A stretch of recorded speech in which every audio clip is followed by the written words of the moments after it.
அவர் தமக்கு பயந்தவர்களுடைய விருப்பத்தின்படி செய்து அவர்களை கூப்பிடுதலை கேட்டு அவர்களை ரட்சிக்கிறார்.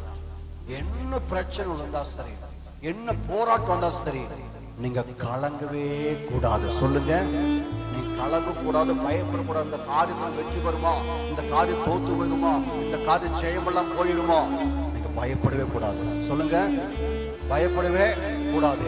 இப்ப பாருங்க வசனம், அவர் தமக்கு பயந்தவர்களுடைய, யார் கர்த்தருக்கு பயப்படுறவர்கள் விருப்பத்தின்படி செய்கிற கூப்பிடுதலை கேட்டு அவர்களை ரட்சிக்கிறார். அப்பா, கர்த்தருக்கு பயப்படுறவர்களுக்கு, கர்த்தர் கீழ்ப்படுகிறவர்களுக்கு, கர்த்தர் விசுவாசிக்கிறவருக்கு, கர்த்தர் முழுவன் நம்புகிறவருக்கு எல்லாமே கூடும். விசுவாசிக்கிறீங்களா? எல்லாமே கூடும். அதனால சொன்னாரு, உன் கையின் பிரயாசத்தை சாப்பிடுவார், உன் கையின் பிரயாசத்தை சாப்பிடுவார். நீங்க சமாதானத்தோட வாரம் முழுவதும் வேலைகள் சம்பாதி கொண்டு வரீங்க. இந்த பணத்தை கொண்டு வந்தனே நீங்க ஒரு கணக்கு போட்டிருப்பீங்க, பிசாசு ஒரு கணக்கு போட்டிருப்பான். நீங்க ஒரு கணக்கு போடு, பிசாசு ஒரு கணக்கு போடுவான். நீங்க கொண்டு வந்து இந்த செலவு முடிச்சுட்டு இதை மிச்சமாகி இதை ஒரு கடனை கட்டுவான், இதை வச்சு ஒரு பொருள் வாங்க நீங்க நினைப்பீங்க.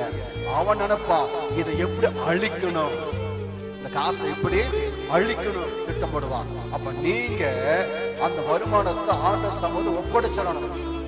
ஆண்டவரே, நீங்க கொடுத்த வேலைய நீங்க கொடுத்திருக்க, அந்த காசு கொடுத்திருக்க, இதை ஆசீர்வதிங்க, இதில் வீணாக செலவு போகவே கூடாது. இந்த காசு கரண்ட் செலவு பண்ணணும், இதுல மிச்சமாகும்படி எனக்கு உதவி செய்யுங்க. ஏன்னா நான் கடனை ஆகக்கூடாது, கடகாரி ஆகக்கூடாது, வியாதியில் பாதிக்கக்கூடாது, வறுமையில் பாதிக்கக்கூடாது. நீங்கள் ஆசீர்வதி சொல்லி பாருங்க, கர்த்தர் உங்களை உயர்ந்த ஸ்தலத்தில் வைப்பார். விசுவாசிக்கிறீங்களா?